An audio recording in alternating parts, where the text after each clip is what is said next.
Galen Marek, first introduced in the video game The Force Unleashed, was a Force-sensitive boy that was taken by Darth Vader and personally trained by the Dark Lord of the Sith to fight and carry out Order 66 and eliminate the remaining Jedi. Also, there was hopes that he would grow in strength enough to dethrone the Emperor. I would like to look at an alternative reality, one where Galen Marek was a Jedi in the Clone Wars, and alternatively to Vader, what if Galen Marek was trained by Anakin Skywalker? 6 months after the Battle of Geonosis, Anakin was introduced to his first pupil, Galen Marek. Galen was 14 years old. He was impulsive, but at times he could be compulsive.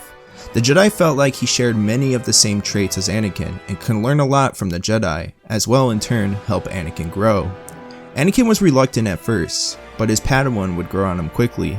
He would see a lot of himself within the boy. The relationship would blossom quick, with Anakin looking at Galen as a little brother. Under the tutelage of Skywalker, Galen would grow in power immensely. The two would become an iconic duo amongst the galaxy. As they were able to win almost every battle they encountered, Galen would recognize the relationship between his master and the Senator Padme Amidala. Instead of silently acknowledging it, he would approach Anakin, asking for advice on the situation, because much like his master, he would grow attachments. These attachments would cause internal conflict with the Padawan.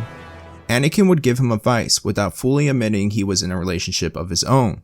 But over time, Galen would continue to pry it out of Anakin, which came to the point where Anakin told Galen everything.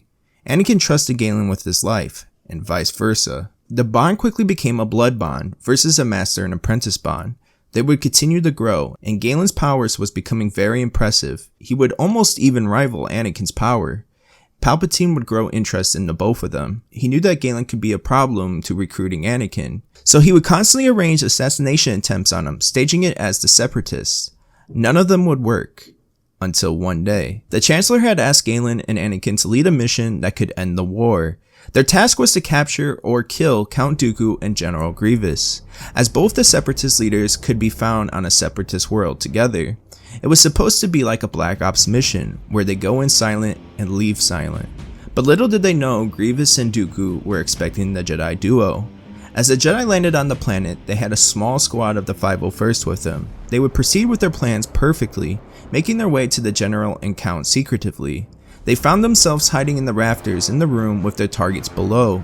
Galen thought he had the jump on them. He thought he had a clear shot to take Dooku out. Without consulting his master, he attacked. Diving from the rafters, lightsabers ignited, he went for the kill shot. Dooku, knowing they were there the whole time, turned quickly, blasting bolts of lightning towards Galen, electrocuting him, sending Galen flying into the wall. He laid unconscious. Anakin, knowing their cover was blown, ordered the troops to request backup and immediate evacuation. They all dropped to the ground where Anakin stood between the General and Dooku. Battle droids would roll in shortly, leaving the clones to battle them. Dooku would nod at Grievous and then attack Anakin. Grievous would not attack, but instead ran over to Galen and picked him up and then ran off. Anakin, seeing this, became angered very quickly and started to tap into the dark side. But Dooku was a formidable swordsman and opponent. He would be able to keep Anakin occupied as the clones slowly dropped to the droids, and Grievous running off with his apprentice. Anakin grew in power every second though. Tapping more and more into the dark side, he would eventually overwhelm Dooku and kill him, but it was too late. Galen was gone. Galen finally awakens, but is confused of his surroundings. He doesn't recognize anything. He looks for Anakin, but does not see him.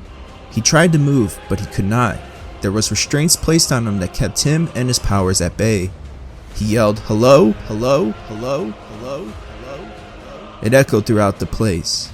He was greeted by a laugh, a sinister one, as a man appeared in front of him.